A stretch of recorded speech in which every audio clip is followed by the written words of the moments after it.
Bien, comenzamos con el siguiente problema de psicometría. El enunciado dice: se han aplicado dos test paralelos a una muestra de 75 sujetos. Bien, una muestra de 75 sujetos, sabemos que 40 de ellos han obtenido una nota superior a la de corte en el primer test.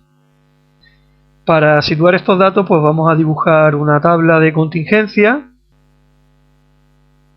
Bien, ahí tenemos la tabla de contingencia dibujada.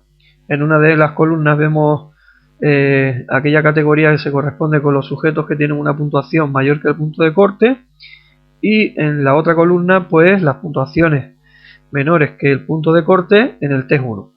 Por filas pues tenemos lo mismo, pero con respecto al segundo test. Bien, decíamos que sabemos que 40 de ellos han obtenido una nota superior a la de corte en el primer test. Es decir, que en esta frecuencia marginal de aquí tenemos 40 sujetos. Por lo tanto, por debajo del punto de corte habrá el resto, que son 35. Bien, si seguimos leyendo, nos dice y 30 sujetos han superado el punto de corte del segundo test. Es decir, que en esta frecuencia marginal de aquí, 30 sujetos han superado o tienen una puntuación mayor al punto de corte en el test 2. Por lo tanto, el resto, que son 45, tendrán una puntuación menor a la de corte. Luego nos dicen que además 30 sujetos han superado los dos tests. Bien, es decir, que 30 sujetos han tenido una puntuación superior al punto de corte en el test 1, y esos mismos sujetos también han tenido una puntuación superior al punto de corte en el test 2. Es decir, que aquí tendríamos 30 sujetos, con lo cual ya podemos completar el resto de la tabla de contingencia. Aquí hay 30 sujetos, aquí habrían 10 porque en total hay 40 en esta columna, aquí habrían 0 sujetos y aquí habrían 35. Bien, con esto ya tenemos completa la tabla de contingencia. Bien, ahí tenemos la ecuación de lo que nos piden en la primera pregunta. En la primera pregunta lo que nos piden es la proporción de sujetos clasificados consistentemente. Bien, si hacemos este cálculo, pues tenemos que la proporción de sujetos clasificados consistentemente sería la suma de las frecuencias donde coincide la clasificación de ambos test. En este caso sería la celdilla que aquí tenemos con el valor de 30, más la otra celdilla donde coincide la clasificación de ambos test, que es donde ambos test, los sujetos que en ambos test tienen una puntuación menor a la puntuación de corte, que serían estos 35 de aquí. Bien, todo eso dividido por n, por el número total de sujetos, que son 75. Bien, si hacemos esta operación, tenemos que el resultado es aproximadamente de 0,867. Bien, esto lo que nos indica es que aproximadamente el 87% de los sujetos son clasificados consistentemente entre ambos test, ¿vale? O son clasificados de la misma forma por ambos test. O incluso también se podría decir que aproximadamente el 87% de los sujetos de la muestra hay un grado de acuerdo observado entre ambos test del 87%. Bien, pasamos a resolver el segundo apartado. En el segundo apartado lo que nos piden es el coeficiente kappa de Cohen. Bien, ahí tenemos la ecuación del coeficiente kappa de Cohen y la ecuación de la proporción de acuerdo esperado por puro azar. Bien, para calcular evidentemente kappa de Cohen, primero tenemos que saber la proporción de acuerdo esperada por puro azar. Bien, para calcular la proporción de acuerdo esperado por azar, tenemos que hacer el producto de las frecuencias marginales.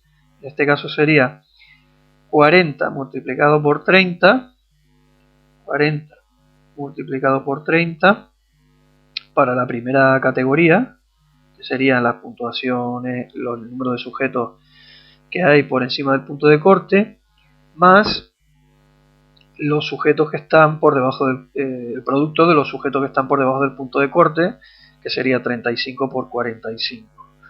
35 por 45, todo ello dividido por el número de sujetos elevado al cuadrado. Bien, por lo tanto el número de sujetos es 75, sería dividido por 75 al cuadrado.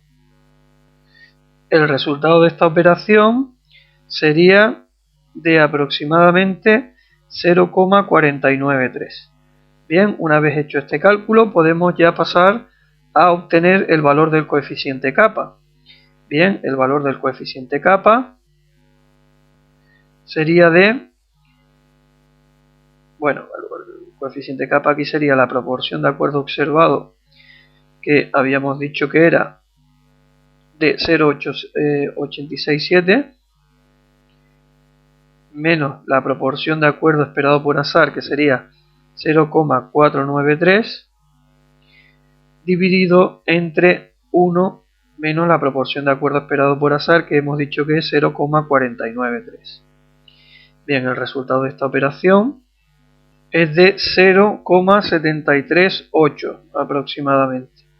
Bien, esto lo que nos viene a decir que este sería el grado de acuerdo por encima del azar entre las clasificaciones hechas por ambos tests. Bien, en algunas ocasiones hay que hacer una corrección del coeficiente kappa.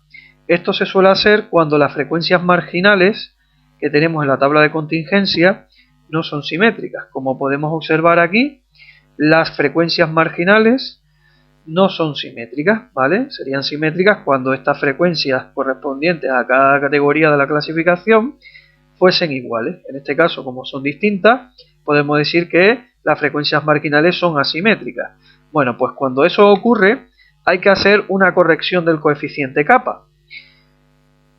Bien, ahí tenemos las ecuaciones necesarias para hacer esta corrección del coeficiente kappa. Bien, aquí vemos que el kappa corregido sería kappa prima, es igual al valor del coeficiente kappa, que ya lo hemos obtenido anteriormente, dividido por el máximo valor que puede tomar kappa en este problema.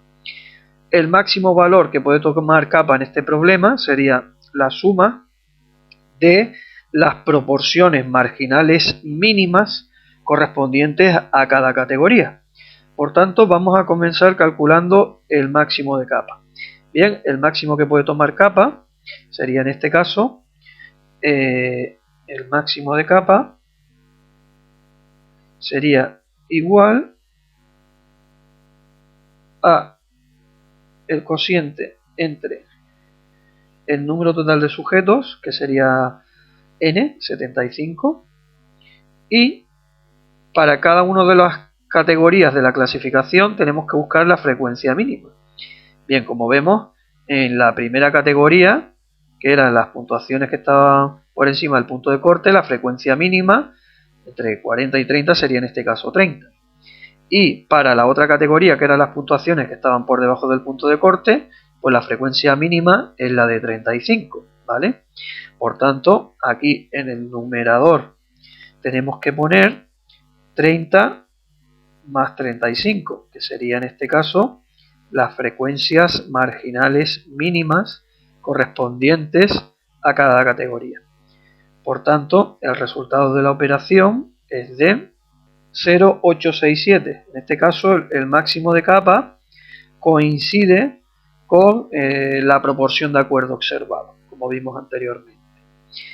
Bien, por tanto, ya tenemos el máximo de kappa. Por tanto, el valor de kappa corregido, kappa prima, será kappa, que habíamos dicho que era 0,738, dividido por el máximo de kappa, que sería 0,867. Bien, si hacemos esa operación, tenemos que el resultado es de 0,851. Bien, vemos que al hacer la corrección, el valor de kappa aumenta ligeramente. Bien, esto lo que nos quiere decir que este sería el grado de acuerdo entre las clasificaciones hechas por ambos tests una vez realizada la corrección del coeficiente kappa.